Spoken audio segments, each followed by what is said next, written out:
So I was hearing a lot about the gender war, and the gender war is really manufactured, right? Like it was made, it was designed. It wasn't just something that happened. There were no natural conditions, if that makes sense. So before slavery, African families have really strong family structures, right? But during slavery, black love was one of the first things that was attacked. So here's how black women and black men were divided. Black families were deliberately separated. Husband and wives and children were sold apart. Right? This is one thing we're usually told about. Black men were stripped of the ability to protect their families, and black women were enforced to bear children for profit, right? And enslaved black men were sometimes forced to impregnate women, turning reproduction into labor. The goal was to turn black relationships into a tool for white profit. This created actually early emotional detachment between black men and women that was not natural, right? No natural condition. But here's what this did to black love. Black women couldn't rely on black men to protect them because of the situation. Not because they didn't want to, because they physically could not protect them, right? Black men couldn't feel like providers or protectors because they had no power in that situation.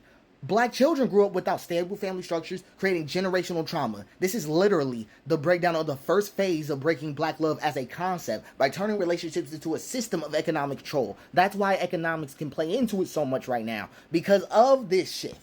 Then, after slavery ended, black families start rebuilding, right? But white supremacy didn't stop attacking. So here's actually how they were targeted post-slavery. Black men were criminalized through the prison system, right? Black codes, convict leasing, and black women were pushed into low-wage domestic work, keeping families economically weak. Lynching became a terror tool. Black men were killed to keep them powerless, right? Now, I'm not just saying black men were killed. We're talking about the intent, right, on black relational structures. Black success was violently destroyed.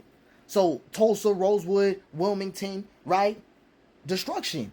It was just to make sure black families never became economically strong. And what this actually did to us is that black men were removed from homes, right? First through prisons, then through lynching, right? Black women then had to become providers, but were underpaid and underworked. Right? Trauma from white violence created a relationship dysfunction of grief, anger, and hopelessness. Black men and black women weren't fighting each other. They were fighting to survive.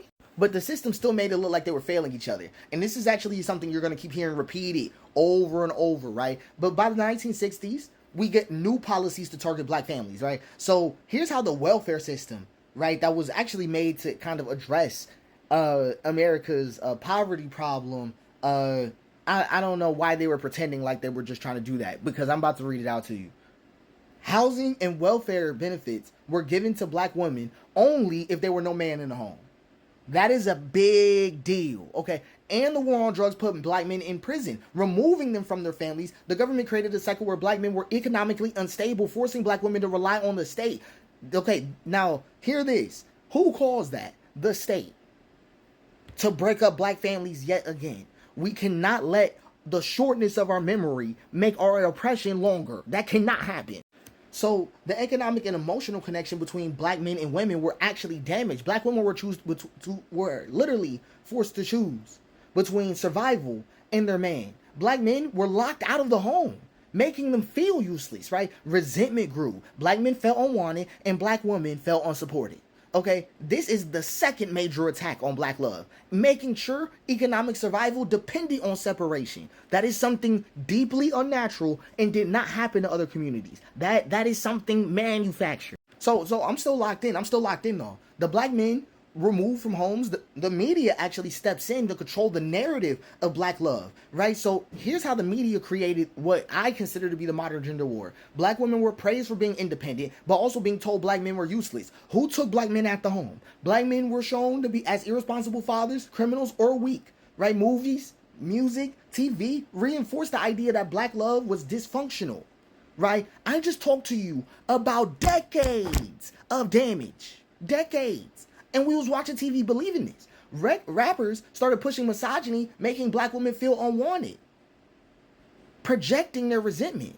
Okay, and I hope you're seeing the carnal cycle, is that black women started to feel like they couldn't trust the black man, right? Because how you gonna be kicked out the house and then talk shit? like that's just devious. You got to think about the time period. And black men felt like they were being replaced or discarded, which was not happening. Okay, both sides internalized the belief that black love was doomed. The media kept pushing the idea that black men and women couldn't work together because if love was strong, the system couldn't control us. We kept building every time. Every time black men and women were stable, building happened. Every time. That's why I can't let people discredit the idea, because we're too successful. But we can actually push toward the modern day, right? So social media is amplifying, right, this toxic dating conversation, fueling division. And black men's trauma is showing up in unhealthy ways, like economic, like emotional withdrawal. I'm about to say economic withdrawal, but that's a fact too, right? And domestic violence. And black women's exhaustion is making them reject traditional relationship roles, right? But this isn't necessarily a problem. This is just what's happening today. Black women need more support. The man, I've talked about this before. The original tradition. I'm not finna repeat this. Hold on. Okay. I'm not really yelling at y'all. I'm not really yelling, but but I'm not finna repeat that shit. Right? Like this is not caused by us. The system is still making it hard for black couples to succeed economically. Black men deny emotional outlets or lashing out in destructive ways. Black women, exhausted from struggle, are becoming less emotionally available, and generational trauma is making both sides repeat harmful patterns. It is not black men are bad. It is not black women are bad. It is a trauma problem, right? So we need to heal together. This is why I always think black relationships are most functional when they are making the choice to heal together in this storm. So here's just a quick beat by beat how we gonna fix this. We gotta acknowledge the system. The problem is not us. It's the forces that kept us apart. We gotta unlearn media lies. Not all black men are bad and not all black women are difficult. Okay, and not all black men are difficult and not all black women are bad. I don't care what adjective we're using today. The generalization itself must be moved, right? Heal trauma instead of projecting it. Therapy, emotional growth, communication.